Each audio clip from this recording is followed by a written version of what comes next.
इस वीडियो में दोस्तों हम इंग्लिश के पार्ट बी का चौथा यूनिट डिस्कस करने वाले हैं, जिसका नाम है प्लानिंग एंड मटेरियल डेवलपमेंट, यानी कि योजना और सामग्री का विकास। शिक्षण कार्य में जो सहायक सामग्रियाँ होती है उनको किस प्रकार से प्लान करते हैं, किस प्रकार से उनको डेवलप करते हैं, वो सारा कुछ बातें दोस्तों इस वीडियो में हम डिस्कस करने वाले हैं। तो ये वीडियो आपको कंप्लीट देखना है और हमारे चैनल लोकम स्टडीज पर अगर आप पहली बार विजिट कर रहे हैं तो चैनल को सब्सक्राइब भी कर लेना है।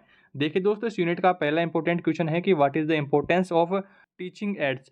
टीचिंग एड्स यानी कि शिक्षण कार्य में जो सहायक सामग्रियाँ होती है उनका क्या महत्व रहता है पढ़ाने में। तो पहला महत्व देखिए, to make lesson more effective and interesting. Lesson जो हम पढ़ा रहे होते हैं शिक्षण सहायक सामग्रियों के माध्यम से वह ज़्यादा प्रभावी और इंटरेस्टेड वहाँ पर बन जाता है।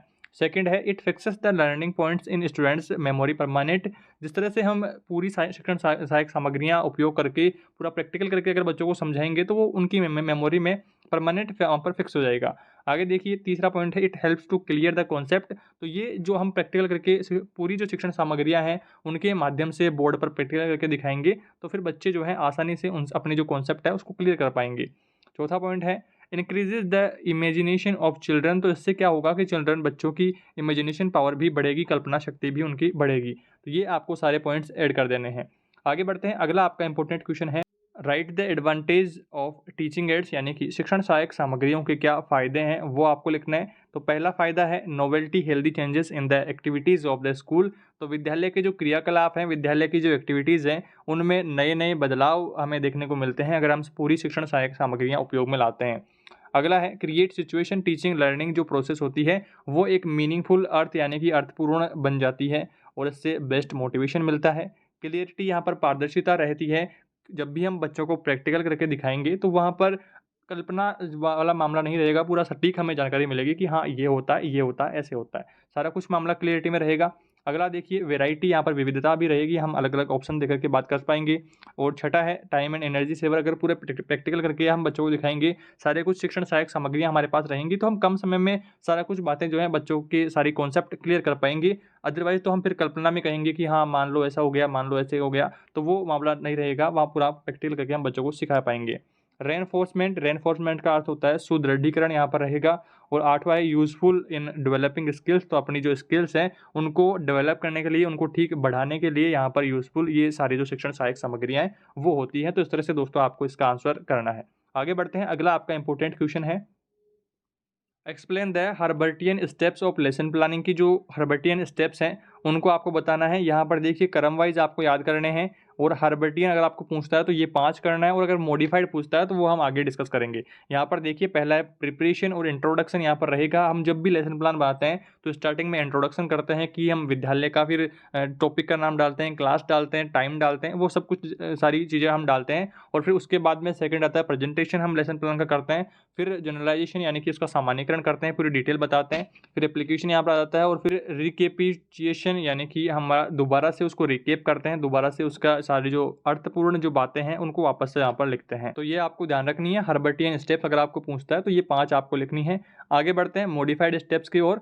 तो the modified form of written plan, तो लेखन जो प्लान होते हैं, लेसन प्लान्स वगैरह, तो उनकी मॉडिफाइड जो फॉर्म अगर आपको पूछता है तो फिर आपको ये वाली लिखनी है। इसमें सबसे पहले दोस्तों हम एम्स यानी कि उद्देश्य लिखते हैं, और उद्देश्य भी इसमें 2 प्रकार के हैं। पहला है जनरल एम्स और दूसरा है स्पेसिफिक एम्स। तो जनरल एम्स में देखिए, general aims are written according to the topic like poetry, grammar और ईटीसी। तो इस तरह से लिखे जाते हैं। और स्पेसिफिक जो एम्स होते हैं वो specific aims are written according to the subject matter. तो सब्जेक्ट मैटर के अनुसार स्पेसिफिक एम्स, यहाँ पर स्पेसिफिक जो उद्देश्य होते हैं वो यहाँ पर लिखे जाते हैं।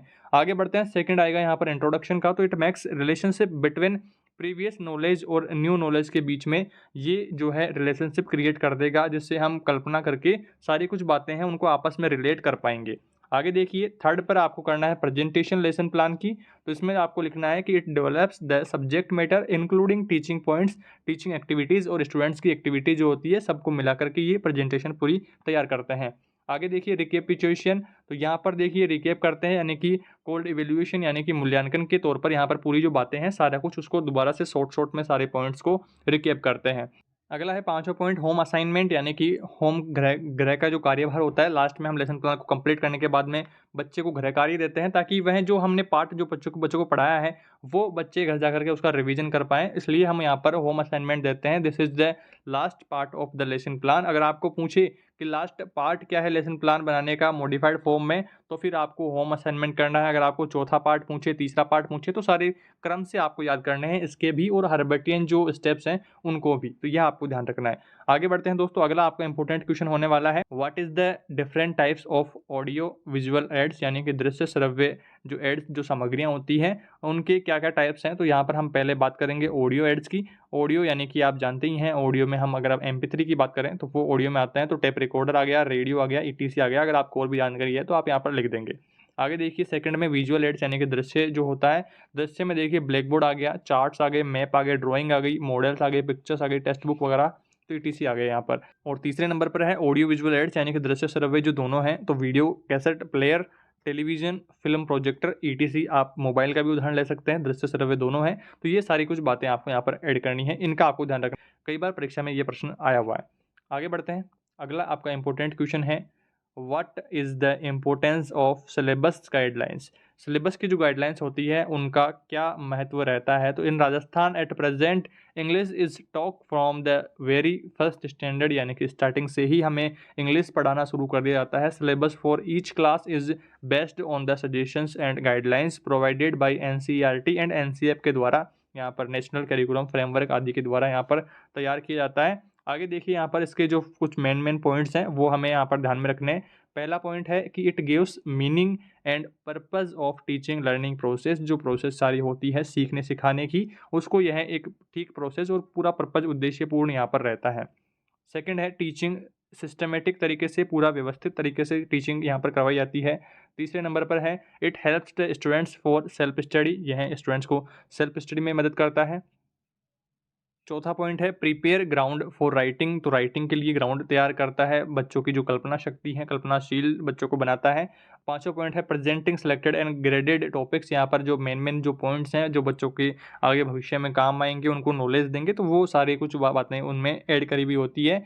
और अकेडमिक अचीवमेंट्स यानी कि अकेडमिक जो उपलब्धताएँ होती है कक्षावार, तो उनका यहाँ पर ध्यान रखा जाता है और उसी के आधार पर सिलेबस को तैयार किया जाता है। तो इस तरह से दोस्तों आपको इस क्वेश्चन का भी आंसर जो है इस तरह से आपको देना है और सारी बातें आपको ध्यान में रखनी है।